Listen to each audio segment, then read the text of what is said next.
الحمد لله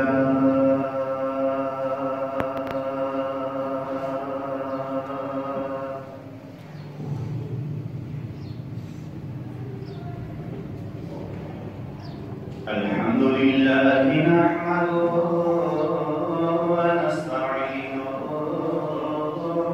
ونستغفره ونعوذ بالله من شرور أنفسنا ومن سيئات أعمالنا من يهده الله فلا مضل له ومن يضلل فلا هادي له وأشهد أن لا إله إلا الله وحده لا شريك له وأشهد أن محمدا عبده ورسوله صلى الله عليه وآله وسلم. أما بعد فإن خير الحديث كتاب الله وخير الهدي هدي محمد صلى الله عليه وآله وسلم وشر الأمور محدثاتها وكل محدثة بدعة وكل بدعة ضلالة وكل ضلالة في النار.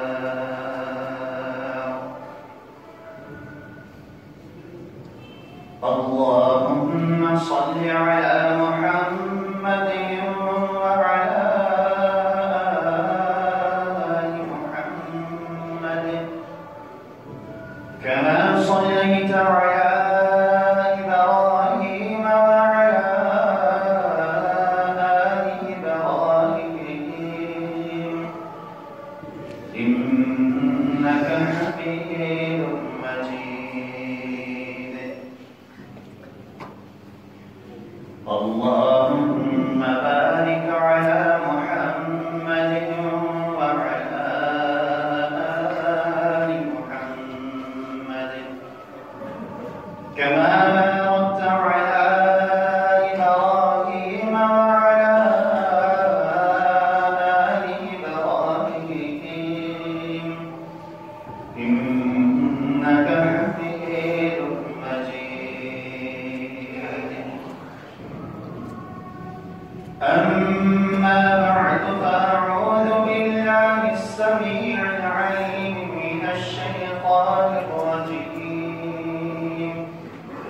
من همزه ونفخه ونفثه. بسم الله الرحمن الرحيم.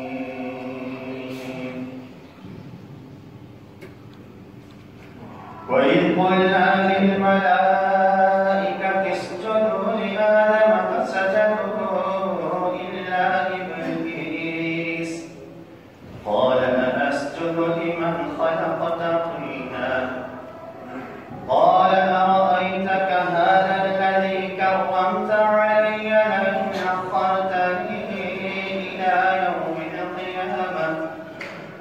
لئن أخرتني إلى يوم القيامة لأحتنكن ذريته إلا قليلا. قال اذهب فمن تبعك فإن جهنم جزاؤكم جزاء موفورا واستفزز من استطعت منهم بصوتك واجلب عليهم بخيلك ورجلك وشاركهم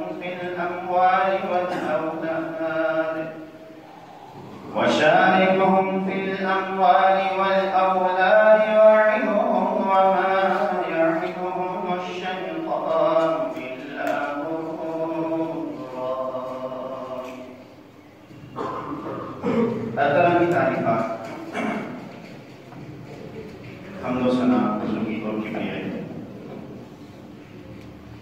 اللہ تبارک و تعالیٰ کی وحدہ لا شریک، بے مثل اور بے مثال، انتہائی اعلیٰ اور باکمال ذات ہے۔ وہ ہر اعتبار سے اکیلی ہے، وہ ہر اعتبار سے وحدہ لا شریک ذات ہے۔ ہر طرح کی عزتوں کا، ہر طرح کے شرف کا، ہر طرح کے جود و سخاوت کا اکیلا مالک اور اکیلا ہی تقسیم کرنے والا۔ اس کی ذات اتنی کریم ذات ہے کہ وہ اپنے بندوں کی عیبوں پر پردہ ڈالنے والی ہے، ان کے گناہوں کو معاف کر کے ان کے گناہوں کو نیکیوں میں بدلنے والی ہے، اور ان نیکیوں کا اجر بھی بے حساب و کتاب دینے والی ہے۔ ہر طرح کی تعریفات اللہ تبارک و تعالیٰ کی وحدہ لا شریک ذات و ہستی کے لیے۔ ان کی درود و سلام رسول اللہ صلی اللہ علیہ وسلم کی ذات پر رسول۔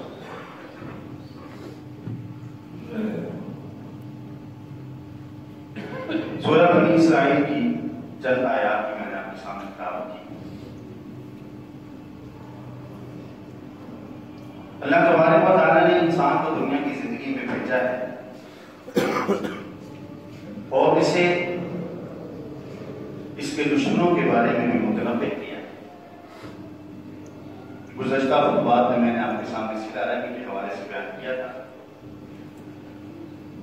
اب انشاءاللہ العزیز اللہ رب العزت کی بخشی ہوئی توفیق سے گانا اور موسیقی کے متعلق آپ کے سامنے کچھ عرض کرنے کی کوشش کروں گا۔ اللہ تعالیٰ نے اسے دنیا میں بھیجا ہے اور اسے اس بات سے متنبع بھی کر دیا ہے کہ دنیا میں تیرے کچھ دشمن ہیں،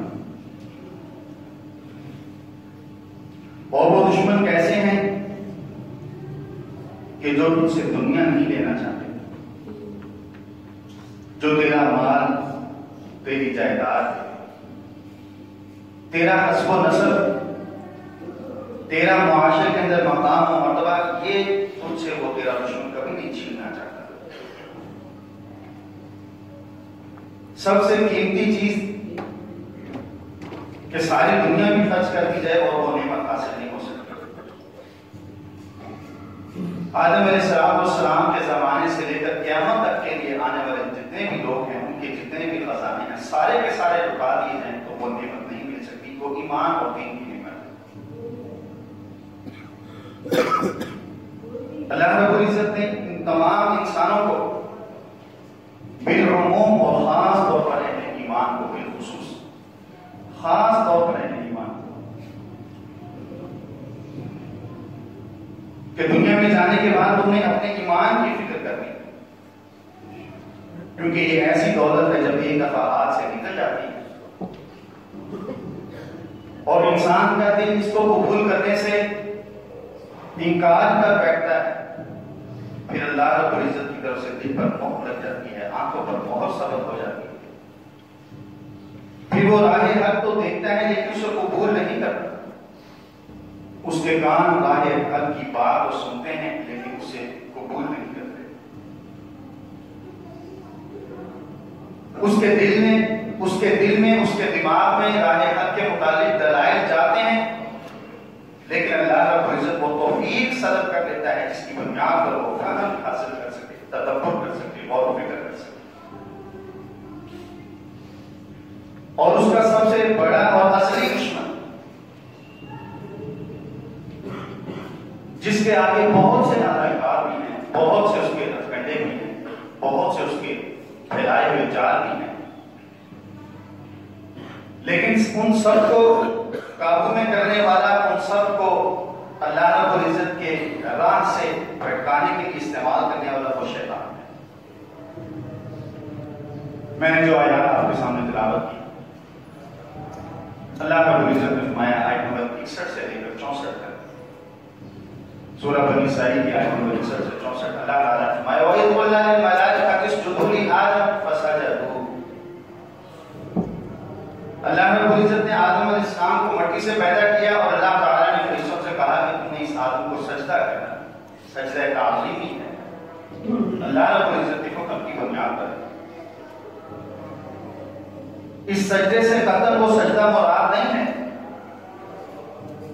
کہ جو گمراہ لوگ اپنے مرشد کے سامنے سجدہ کرتے ہیں، جنہوں نے اولیاء اللہ بنا رکھا ہے، اور وہ اولیاء اللہ کیسے ہیں؟ جن کی زندگیوں میں جھوٹ کے علاوہ کچھ بھی نہیں، جو 20-25 افراد کو ایک ہی دن میں قتل کر دیتے ہیں، اور وہ پکڑے جاتے ہیں تو وہ جعلی بن جاتے ہیں، نہیں پکڑا جاتا تو وہ اصلی۔ اللہ رب العزت نے سب کو جعلی قرار دیا ہے، وہ پکڑا جائے یا نہ پکڑا جائے وہ جعلی ہی پیر ہے، وہ پیر جعلی ہی رہے گا۔ اس لیے کہ اگر یہ سلسلہ شرافت والا سلسلہ ہوتا تو اس کائنات کے سب سے بڑے پیر رسول اللہ صلی اللہ علیہ وسلم ہوتا، ان کے بعد ابو بکر صدیق رضی اللہ عنہ کی گدی کے جانشین ہوتے، ان کے بعد عمر بن خطاب رضی اللہ تعالیٰ اس گدی کے وارث ہوتے، عمر رضی اللہ تعالیٰ عنہ کے بعد عثمان بن عفان رضی اللہ تعالیٰ عنہ اس گدی کے مالک بن جاتے، اور عثمان بن عفان رضی اللہ تعالیٰ عنہ کے بعد وہ گدی علی بن ابی طالب رضی اللہ تعالیٰ عنہ کے حصے میں آ جاتی۔ لیکن یہ طریقہ اسلامی طریقہ نہیں۔ اللہ تبارک و تعالیٰ نے فرمایا کہ تیرے دین کا سب سے بڑا دشمن اور اس کے ساتھ تیری دنیا کا بھی دشمن، تیری آل اولاد کا بھی دشمن۔ اللہ تعالیٰ نے فرمایا وَإِذْ قُلْنَا لِلْمَلَائِكَةِ اسْجُدُوا لِآدَمَ، اللہ رب العزت نے فرشتوں سے کہا تم نے آدم کو سجدہ کرنا ہے، یہ سجدہ تعظیمی کا۔ اس سے کوئی گمراہ مرشد دلیل یہ لے کہ فرشتوں نے آدم کو سجدہ کیا تھا کہ فرشتے آدم کو سجدہ کر سکتے ہیں تو آدم کی اولاد کو سجدہ کیوں نہیں کر سکتی؟ یہ گمراہی ہے۔ رسول اللہ صلی اللہ علیہ وسلم نے فرمایا اگر میں کسی بندے کے سامنے جھکنے کا حکم دیتا ہے یا اجازت دیتا کہ وہ کسی مخلوق کو سجدہ کر سکتا ہے تو فرمایا کہ میں بیگم کو اس بات کی اجازت دیتا تھا کہ وہ اپنے خامن کو سجدہ کیا کرے، لیکن اللہ رب العزت کے علاوہ کسی کو سجدہ نہیں کیا جا سکتا۔ جس طرح ہم بیت اللہ کے سامنے کھڑے ہو کے نماز پڑھتے ہیں تو خانہ کعبہ کو سجدہ کرتے ہیں، اور وہ سجدے کا رخ بیت اللہ ہے، خانہ کعبہ ہے، لیکن حقیقی سجدے کا جو حقدار ہے وہ رب العالمین ہے۔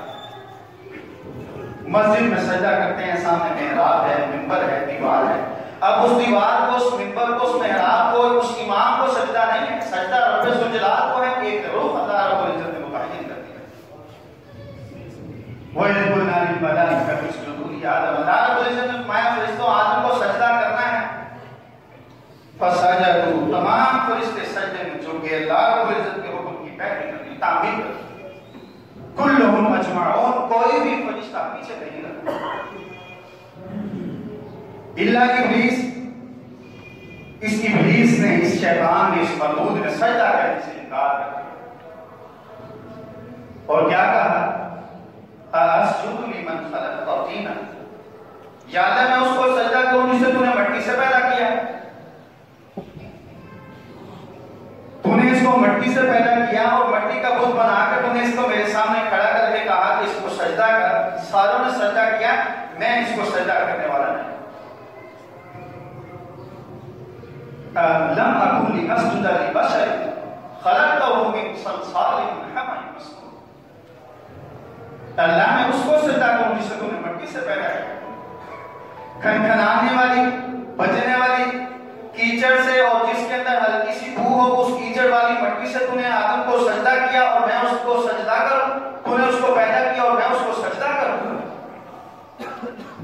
اسجد لمن خلقت طینا، جس کو تو نے مٹی سے پیدا کر دیا اور اس کو تو نے سجدہ کرنے کا مجھے حکم دیا، میں ایسے کسی چیز کو پیدا جس کو تو نے کیا مٹی سے، میں اس کو سجدہ نہیں کر سکتا۔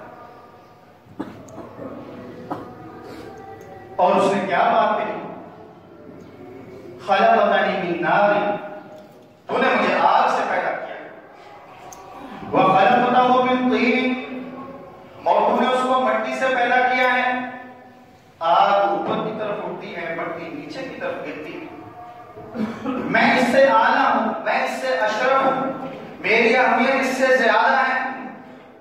مفسرین نے لکھا ہے کہ فرشتوں میں سے یہ فرشتوں میں شامل ہو گیا تھا. کسی فرشتے نے رب ذوالجلال کی اتنی عبادت نہیں کی تھی جتنی اس شیطان نے اللہ رب العزت کی عبادت کی تھی. لیکن ایک سجدے کا انکار کر دیا. ہمیشہ کے لیے فَخْرُجْ مِنْهَا فَإِنَّكَ رَجِيمٌ. رب ذوالجلال نے فرمایا تو جنت سے نکل جا, تجھے جنت میں رہنے کا کوئی حق حاصل نہیں. فَمَا يَكُونُ لَكَ أَن تَتَكَبَّرَ فِيهَا. تجھے اس جنت میں رہے, تو اس جنت کے اندر رہے اور تو تکبر بھی کرے, رب ذوالجلال کے حکم سے ستاری بھی کرے, ایسا ممکن نہیں. ہم کتنے سجدے چھوڑتے ہیں, کتنے ہم سجدے چھوڑتے ہیں کاروبار کی وجہ سے, دوستو یاروں کی وجہ سے, شادی کی تقریبات کی وجہ سے, فوتگی کی وجہ سے. کتنے سجدے ہم چھوڑ جاتے ہیں. اس نے ایک سجدہ چھوڑا, رب ذوالجلال نے راندہ درگاہ کر دیا, مقبول بنا دیا, جنت سے نکال دیا. ہم اتنے بے شمار لاکھوں کی تعداد میں سجدے چھوڑنے کے باوجود بھی ہم اس خوش فہمی میں مبتلا ہیں کہ ہم امت محمدیہ سے. قال أرأيتك هذا الذي كرمت علي, یا اللہ جس کو تو نے میرے اوپر عزت بخشی ہے. قال أرأيتك هذا الذي كرمت علي, جس کو تو نے میرے مقابلے میں میرے سے اعلیٰ اور افضل اور اشرف بنا دیا ہے. لئن أخرتني إلى يوم القيامة, اگر تو نے مجھے رب ذوالجلال تو نے مجھے مہلت دے دی قیامت کے دن تک, لأحترقن ذريته, میں اس کی اولاد کو جڑ سے اکھاڑ دوں گا. الا قلیلا, سوائے چند لوگ جو تیرے بندے ہوں گے, ان پر میرا بس نہیں چلے گا.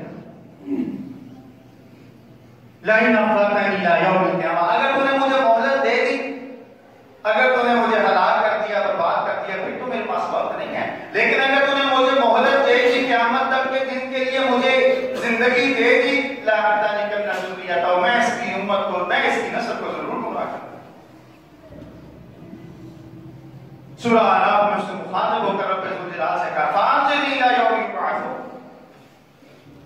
فَبِمَا أَغْوَيْتَنِي, اس عالم کی وجہ سے تو نے مجھے مردود بنایا ہے. فَأَنظِرْنِي إِلَىٰ يَوْمِ يُبْعَثُونَ, اس کی نسل قیامت کے دن اٹھائی جائے گی, مجھے بھی تو قیامت کے دن تک کے لیے مہلت دے. قال فإنك من المنظرين, رب ذوالجلال نے فرمایا جا, تجھے مہلت ہے, تو جتنے ہتھ کنڈے استعمال کر سکتا ہے کر لے, تو جو میرے بندوں کو بہکانے کے لیے کر سکتا ہے کر لے, آدم کی نسل کو بگاڑنے کے لیے جو تو اپنی کوششیں بروئے کار لا سکتا ہے لے. فإنك من المنظرين, تجھے ہم نے مہلت دے.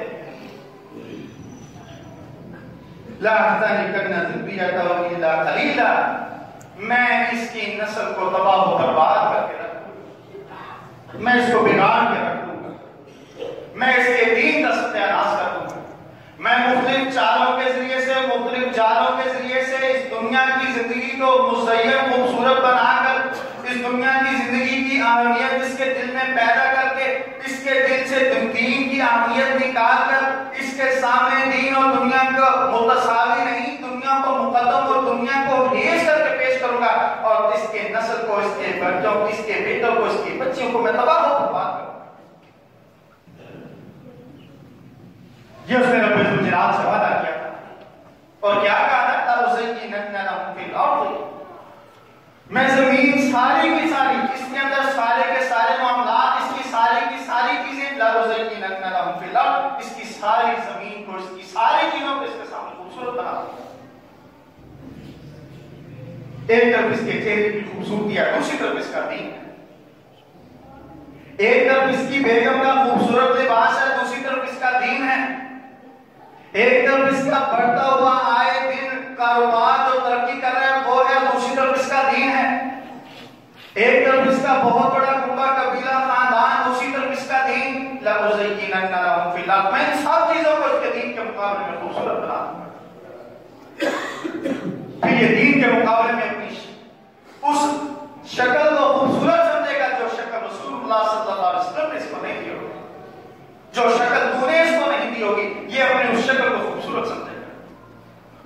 جس طرح تو اس کو اپنے گھر والوں کو رکھنے کا حکم دے گا, اس کے مقابلے میں بھی اس کو حکم دوں گا, پھر یہ میرے کہنے پر چلے گا. وَلَا تَجِدُ أَكْثَرَهُمْ شَاكِرِينَ, زیادہ اور اکثریت تیرے گمراہ ہوگی.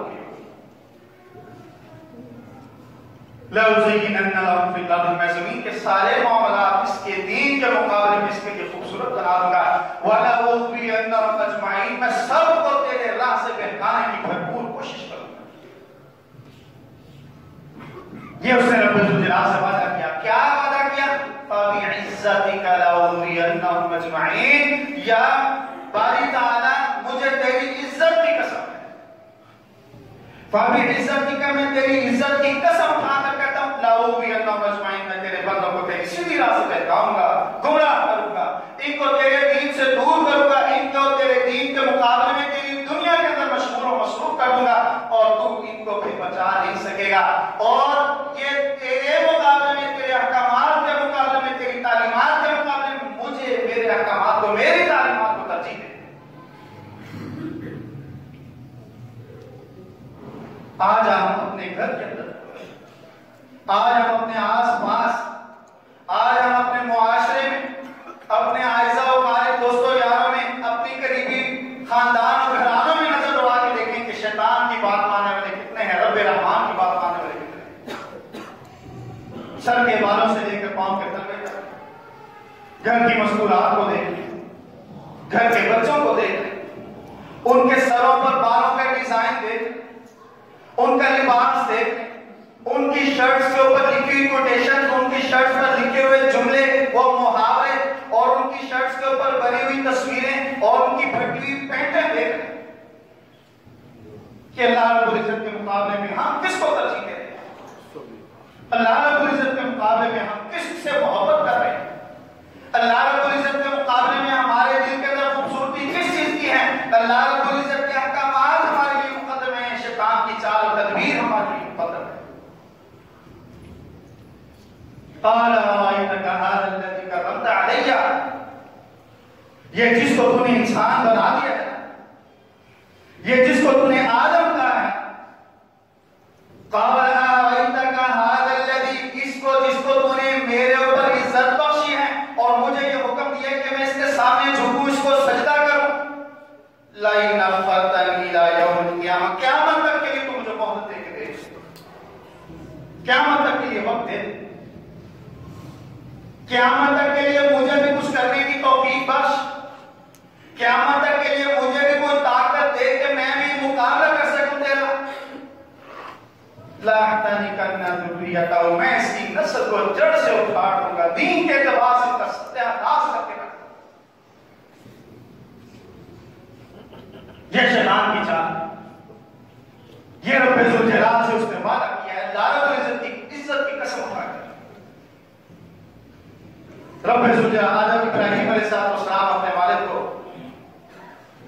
توحید کی دعوت دیتے ہیں کہ ابا جان یہ مورتیاں کچھ نہیں کر سکتی، ابا جان یہ آپ کے ہاتھوں کے تراشے ہوئے بت ہیں، ابا جان یہ آپ کے نسب کردہ اللہ رب العزت کے مقابلے میں اصنام ہیں، یہ آپ کو نہ کوئی فائدہ دے سکتے ہیں، نہ آپ کو نقصان سے بچا سکتے ہیں، نہ آپ کا کوئی بھلا کر سکتے ہیں، نہ آپ کو کوئی تمغہ دے سکتے ہیں، کوئی فائدہ دے سکتے ہیں، معمولی سے نقصان سے بھی نہیں بچا سکتے. یا ابتی لم تعبد ما لا يسمع، ابا جان اس کی عبادت کیوں کرتے ہیں جو آپ کی بات کو سن نہیں سکتا، جو آپ کی بات سن نہیں سکتا. ان کے ولی ہزاروں میل دور سے سن لیتے ہیں. رسول اللہ صلی اللہ علیہ وسلم سے بڑھ کر بڑی کام دنیا کی زندگی میں نہیں ہے. نبی علیہ السلام کے بعد صحابہ رضوان اجمعین کے نفوس قدسیہ جنہوں نے ایمان کی حالت میں رسول اللہ صلی اللہ علیہ وسلم کو دیکھا اور اسی حالت میں فوت ہو گئے، ان سے بڑھ کر رسول اللہ صلی اللہ علیہ وسلم کے بعد ان سے بڑھ کر کوئی بڑی کام نہیں آیا. لیکن وہ ولی کامل یہ نہ کر سکے جو آج ان کے ولی کامل کرتے ہیں. وہ لکھتا ہے کہ میں اپنے پیر صاحب کے پاس بیٹھا ہوا اور میرے پیر صاحب بیٹھے ہوئے ہیں اور انہوں نے اپنے سیدھے کندھے کے ساتھ زور لگایا اور آواز نکالی. میں نے پوچھا حضرت کیا ہوا؟ پیر صاحب نے کہا بغداد یا کسی راج یا کسی علاقے کے اندر سمندر کے منجدار میں میرے مرید کی کشتی پھنس گئی تھی، مجھے نظر آئی، میں نے کندھا دے کر نکال دیا. وہ کہتے ہیں میں نے اپنے پیر پیر صاحب کے کندھے پر ہاتھ لگایا، مرشد عالم کو پیرانے پیر کے کندھے پر میں نے ہاتھ لگایا تو اس کندھے کے اوپر پانی بھی تھا اور ریت کے ذرات بھی تھے۔ رسول اللہ صلی اللہ علیہ وسلم تو یہ نہ کر سکے۔ نبی علیہ السلام کی ہر دل عزیز بیگم امہات المومنین میں سے سب سے اعلیٰ اور اشرف ام المومنین عائشہ صدیقہ مطہرہ رضی اللہ تعالیٰ منافقین نے الزام لگا دیا کہ صفوان بن معطل کے ساتھ رات کے وقت آنے کی کیا ضرورت ہے؟ سارے مدینہ میں پہنچ گئے اور ام المومنین صفوان بن معطل کے ساتھ آ رہے ہیں، ضرور دار میں مسکا لگا ہے۔ منافقین نے ہوا اڑا دی۔ نبی علیہ السلام پریشان۔ عائشہ رضی اللہ عنہ سے ایک ہی سوال ہے، عائشہ کئی وقتی کو، عائشہ تمہارا کیا حال ہے؟ یا رسول اللہ ٹھیک ہو۔ دوسری بات ہے کہ عائشہ اگر کسی غلطی کے ارتکاب کر لی ہے تو مجھے بتا دو۔ عائشہ رضی اللہ عنہ کے پاس سوائے آنسوں کے کہنے کو کچھ بھی نہیں۔ یا رسول اللہ اگر میں کہوں کہ میں نے غلطی کا ارتکاب کیا ہے آپ سب لوگ مان جائیں گے، اور اگر میں کہوں کہ میں نے غلطی کا ارتکاب نہیں کیا، میرے رب کے علاوہ پھر میری صفائی کون بیان کر سکتا ہے؟ میں وہی بات کہتی ہوں جو یعقوب نے کہی تھی کہ یہ سارا معاملہ میں رب ذوالجلال کے سپرد کر دیں۔ نبی علیہ السلام ولی کامل نہیں ہے، ولی کامل تو عام انسان ہو سکتا ہے نا، اشرف الرسل ہیں، سید ولد آدم ہیں، 1,24,000 انبیاء میں سے 313 رسولوں کے سردار ہیں۔ رسول اللہ صلی اللہ علیہ وسلم کوئی مدد نہیں کر سکے، وہی کہ محتاج ہم جیسے میرا رب وہی نازل کرے گا، میں محمد رسول اللہ کیسے کہوں گا صلی اللہ علیہ وسلم۔ میں آپ کے سامنے کیا کر رہا ہوں؟ اللہ رب العزت نے کیا فرمایا کہ یہ تمہارا دشمن ہے، تمہاری نسل کا دشمن ہے۔ اس نے آدم علیہ السلام، ابراہیم علیہ السلام نے کہا اپنے ابا جان سے، ابا جان یا بنی ماتا کو تمہارا یسمع، یہ آپ کی بات سن نہیں سکتا، ولا یرشد، آپ کی کیا حالت ہے، کس تکلیف میں ہے، کس کیفیت میں، یہ آپ کو دیکھ نہیں سکتا، ولا یغنی عنک شیئا، یہ آپ کو کوئی فائدہ نہیں دے سکتا، اور یا اللہ کے منکر نہیں ہے۔ ہم پر یہ ٹھپا ہے، ہم پر یہ الزام ہے کہ یہ وہابی ہیں، یہ اولیاء اللہ کے منکر ہیں، ہم اولیاء اللہ کے منکر نہیں ہیں۔ جو اللہ رب العزت کے کسی بھی مومن بندے کی توہین کرتا ہے، رب ذوالجلال کل قیامت کے دن سے آگ کے اوپر اٹھا کر دے گا، اور جب تک اس کے جرم کی صفائی نہیں ہوگی وہ جنت جا نہیں سکے گا۔ لیکن کسی ولی کو اس بات کا علم نہیں ہوتا کہ میں اللہ کا ولی ہوں۔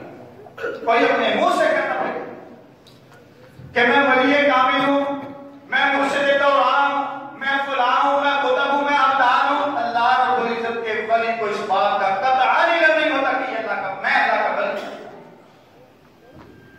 نبی علیہ السلام نے فرمایا رب عائشہ صاحبہ مدفون بالابواب۔ انس کئی دفعہ ایسے ہوتا ہے کہ ہم اس انسان کو عام انسان سمجھ رہے ہوتے ہیں کہ وہ اس کی بڑا گندہ حالت ہے اور وہ لوگوں کے دروازوں پر جاتا ہے، لوگ اس کے لیے دروازہ نہیں کھولتے، اس کی ضرورت پوری نہیں کرتے، لو اقسم علی اللہ لابرہ، لیکن اللہ کے ہاں اس کا رتبہ اتنا اعلیٰ ہوتا ہے کہ اگر وہ اللہ پر قسم اٹھا دے تو اللہ تعالیٰ اس کی بات کو اتنی لاج اور مان رکھتا ہے کہ اللہ اپنا فیصلہ بدل دیتا ہے۔ لیکن وہ ایسا ولی نہیں ہوتا کہ ننگا دیکھا ہوا، عورتیں آ کر اس کے کیا کہوں ممبر کی عزت ہے، توقیر ہے، عورتیں آتی ہیں اس کو دیکھتی ہیں، اس کو کوئی پرواہ نہیں کہ میں بنانا ہوں، میرا سطر کھلا ہوا ہے، وہ ولی ہے۔ اور اس کے مجاور کیا کریں؟ حضرت صاحب پہنچے مدینہ نماز پڑھنے کے لیے، حضرت صاحب بیت المقدس کے میں زور کی نماز کی، اس نے شراب بھی رکھی ہے، وہ بھنگ کے نشے میں ہے، وہ چرس کے نشے میں ہے، اور یہ اس کو اللہ رب العزت کے ولی صحابہ رضوان مجمعین تک پہنچا رہا ہے۔ نعوذ باللہ ثم العیاذ باللہ۔ ابراہیم علیہ السلام نے کہا لا تعبد الشیطان، بجان ان کی عبادت کریں گے، ان کے سامنے جھکیں گے، یہ شیطان کی عبادت ہے، اللہ کی عبادت نہیں۔ اکثر میں نے آپ کے سامنے یہ بات بیان کی کہ نبی علیہ السلام فوت ہو گئے، عمر بن خطاب رضی اللہ تعالیٰ کا وقت آ گیا، عمر بن خطاب رضی اللہ تعالیٰ کے زمانے کے اندر قحط پڑا، عمر بن خطاب رضی اللہ نبی علیہ السلام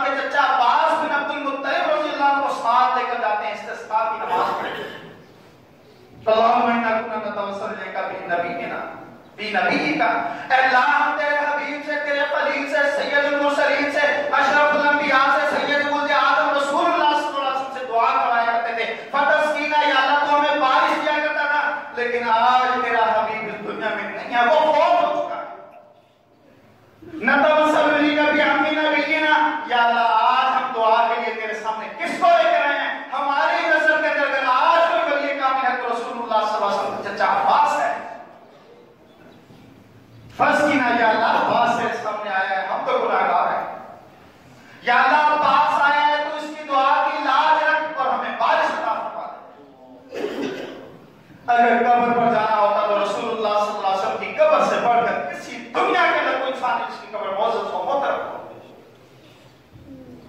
سب سے بڑا دربار بن سکتا تھا، سب سے بڑا مزار بن سکتا تھا، دنیا ساری کی ساری وہاں پر آتی، لیکن نبی علیہ السلام نے کیا فرمایا؟ اللہم لا تجعل قبری وثنا یعبد، یا اللہ جب میں فوت ہو جاؤں گا، یا اللہ میری قبر کو صنم نہ بنا دینا کہ تیرے گھر کے مقابلے میں لوگ میری قبر کا طواف کریں، اس کو سجدہ کریں، یا اللہ میری قبر کو ایسا نہ کرنا۔ ابراہیم علیہ السلام کی بات کر رہے تھے، ابراہیم علیہ السلام نے کیا کہا؟ یا ابتی لا تعبد الشیطان ان الشیطان کان للرحمن عصیا، اس شیطان کی بات نہ مانے بجان یہ رب ذوالجلال کا نافرمان ہے۔ سبحان ربک رب العزت عما یصفون۔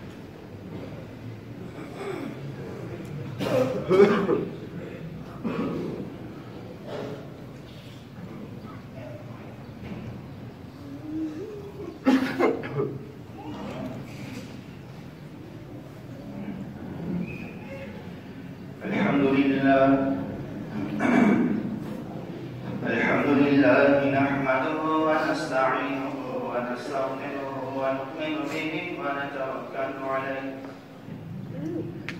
ونعوذ بالله من شرور أنفسنا ومن سيئات أعمالنا،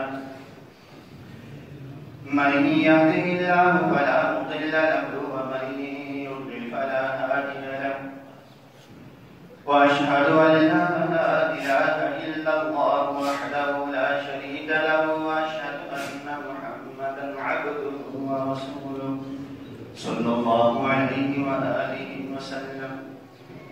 أما بعد فإن خير الحديث كتاب الله، وخير الهدي هدي محمد صلى الله عليه وآله وسلم۔